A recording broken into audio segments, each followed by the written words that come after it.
Ouvrir un film par ces visages mondialement reconnus pour l'absolu de leur engagement humanitaire, engagement à combattre les inégalités sous toute forme que ce soit, refuser un oppresseur, comme refuser le simple fait que le plus grand nombre d'habitants de notre jardin planétaire soient nés du mauvais côté, celui de la pauvreté, est un moyen de vous présenter leur petite sœur, bien vivante celle-ci, qui vous est probablement encore inconnue alors qu'elle accomplit depuis 30 ans un exploit tout simplement sans précédent. Marianne Sébastien. Je dirais que c'est la parole vraie. Et en fait, tant que nos dents sont serrées, on garde la vérité. Et on a un matelas sur notre parole. Et on a les mains de nos ancêtres sur la bouche, sur le cou, sur le cœur. Il va maintenant évidemment y avoir des chiffres, des prix, des récompenses, des reconnaissances mondiales, tout azimut, histoire d'essayer d'accrocher votre attention, mais vous découvrirez ensuite que l'exploit est ailleurs. Ben voilà, tu vois, je rentre dans Bolivie et ils ont réalisé enfin qu'on aidait 2 millions de personnes, 2,4 millions de personnes. Ils ont mis du temps, 30 ans, mais c'est fait. La Cour suprême nous donne une recommandation. La categoría defensora de los derechos humanos, distinción Manuela Cantarilla, se invita al abogado Edgar Zurita Herbas, vicepresidente del Consejo Municipal de Cochabamba, a entregar esta distinción. Toutes les prisons de Potosí, de Cochabamba nous donnent des recommandations. La police nationale aussi, parce que simplement j'étais beaucoup avec la police pour trouver tous les enfants de la rue. Et en fait, on forme à la non-violence toute l'armée et toute la police bolivienne, t'imagines ? Donc ça veut dire qu'on a fait une espèce de cercle vertueux. Tous ceux qui étaient les empêcheurs de tourner en rond, on est partenaire avec le gouvernement, la police, l'armée, toutes les institutions qui protègent l'enfance. Et on les forme à la non-violence, on les forme à des stratégies de thérapie pour les hommes violents, agressifs, assassins. Et on a formé l'année passée 3000 hommes à devenir plus doux et à désapprendre la violence. Et sur les 3050, il y a eu seulement 5 récidives. Donc ça marche, grâce à Dieu.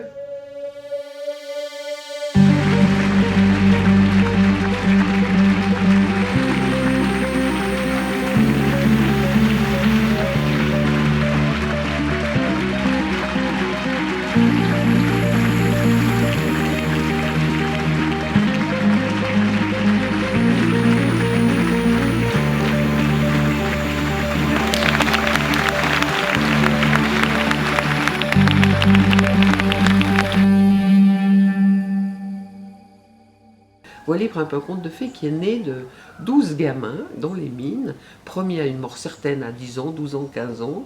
Et en fait, ces gamins, en les réunissant, ils ont eu tous les projets les plus insensés apparemment, mais qu'on a réalisés très vite. Là où une virgule de vie humaine déchiquetée par l'abus, les coups, les viols, les violences les plus extrêmes, eh bien, au contact de Marianne Sébastien, se relève, se reconstruit, dans la dignité d'une nouvelle existence lavée d'esprit de vengeance.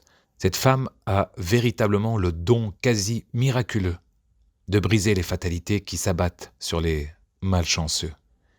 L'exploit, c'est déjà tout bonnement ceci.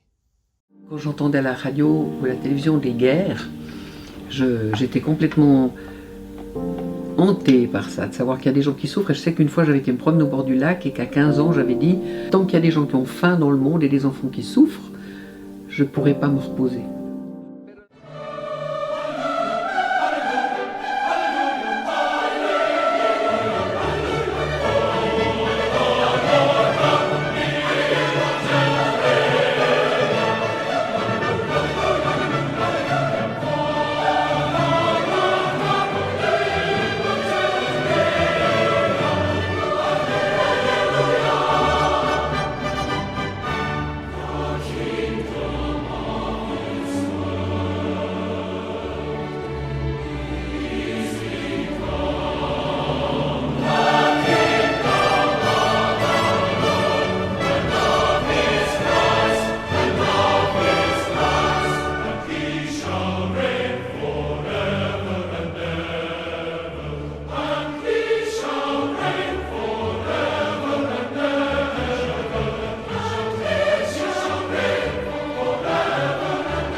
c'est dans une prison à Cochabamba, une ville de 2 millions d'habitants.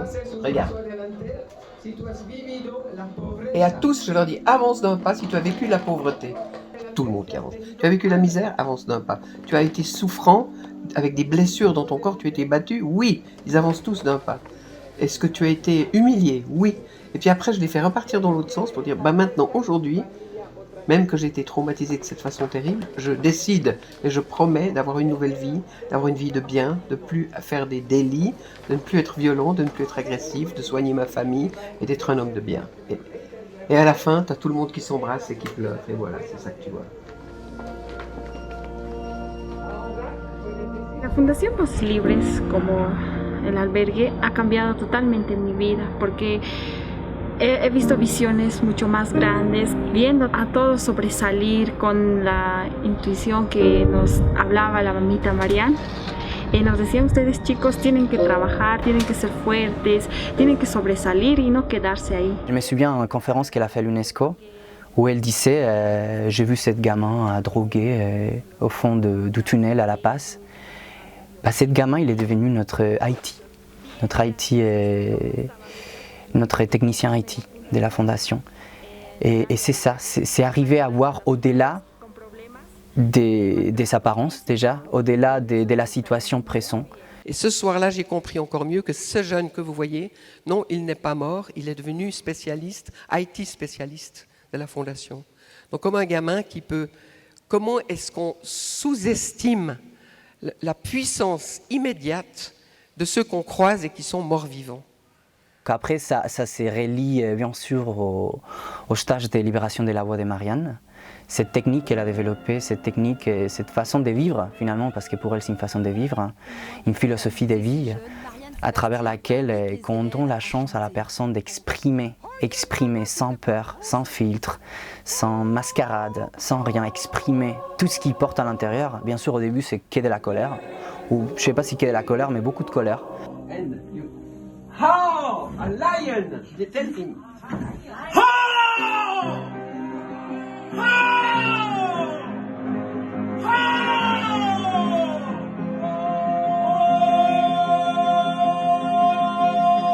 Quand cette personne elle arrive déjà à crier, mais pas crier en mode je me déchire mes cordes vocales, mais vraiment à les projeter à travers la cathédrale que c'est que son corps, comme dit Marianne, il y a un déclic qui se passe. La personne déjà elle est consciente du potentiel qu'il y a en elle, de la force.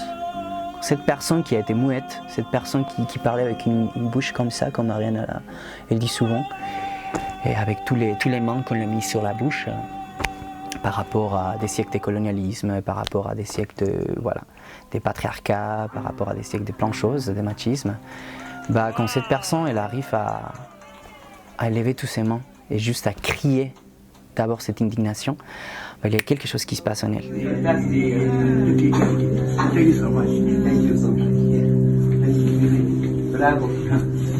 Mon commentaire va cesser de broder, je passe la parole à un poème de Marianne.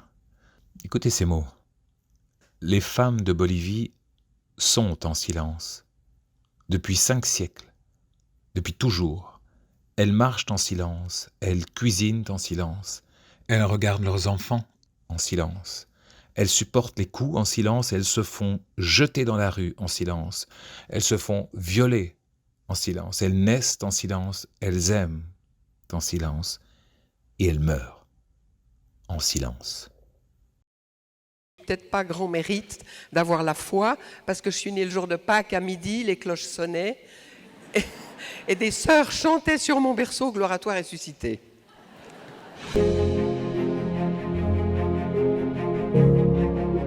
El Hogar Lluvia de Ángeles es el corazón de Voces Libres. Es nuestro principal proyecto que ha nacido del amor y la solidaridad del mundo, de la mamita Mariana y de todo el personal que hoy se ocupa de estos niños. Imaginez l'enfant battu, revenu de l'enfer, devient leader, devient celui qui montre le chemin ici, des poumons remplis de poussière. Cet homme entre chez une indienne, tente de lui expliquer que son enfant a le droit d'échapper à la mine, a le droit d'étudier, aurait le droit d'avoir une vie à lui, de travailler. Kisha pale pale wakakamata bwanangu wakamutia kumuti, wakamfunga kumuti, wakamuingiza kisu na wakamuingiza kisu kutumbu na akakufa pale pale. C'est un génocide d'1 million de femmes qui ont été violées, qui ont été tuées, qui ont été violées, qui ont été tuées et qui ont eu les organes génitaux détruits avec des lances de plastique fondues, avec un pistolet dans le vagin, avec des branches qu'on leur a enfilées. C'est simplement insupportable. Si vous regardez le génocide au Kivu sur Internet, vous fondez, vous ne tenez pas le coup. Célestine a été abusée. Elle vit aujourd'hui seule avec 6 enfants. Mais depuis 2 ans, sa vie a changé, grâce au microcrédit. Ce microcrédit de $100 sans intérêt est proposé par une association suisse partenaire, Voix Libre. En échange, Célestine s'engage à scolariser un de ses enfants. Voix Libre prend en charge le deuxième. Elles se sont remises à chanter, remises à bouger, remises à danser parce qu'elles sont ensemble, parce que la résilience est communautaire. Dès qu'on n'est plus seul, on peut de nouveau vivre. Il ne s'agit pas d'un vivre ensemble, il s'agit d'un être ensemble, même à l'autre bout du monde.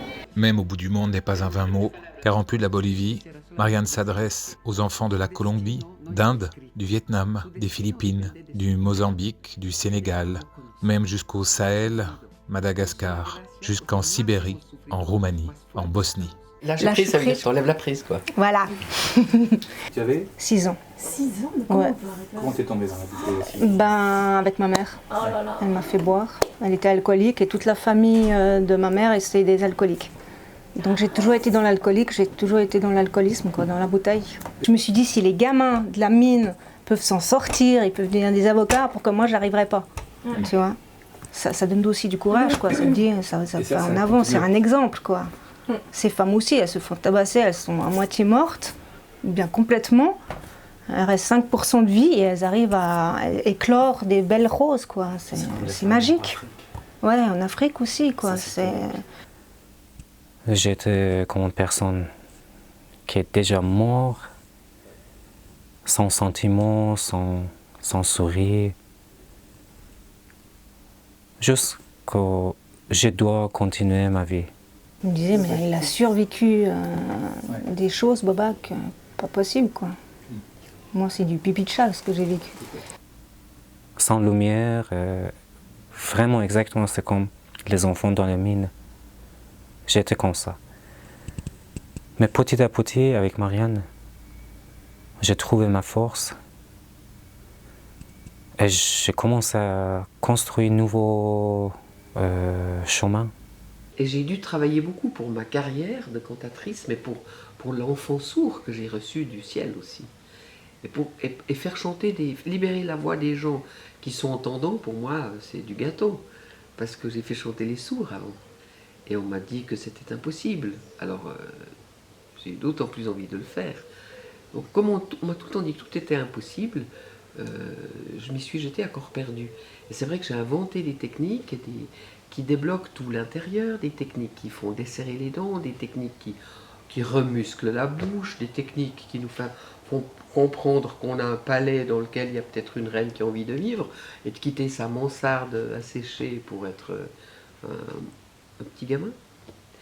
Donc c'est des stages où les gens quittent la petite fille pour devenir une femme, un petit garçon pour devenir un vrai homme, et qui quittent le nain intérieur pour devenir un géant, je dirais. Et tout le monde a un géant qui sommeille en soi.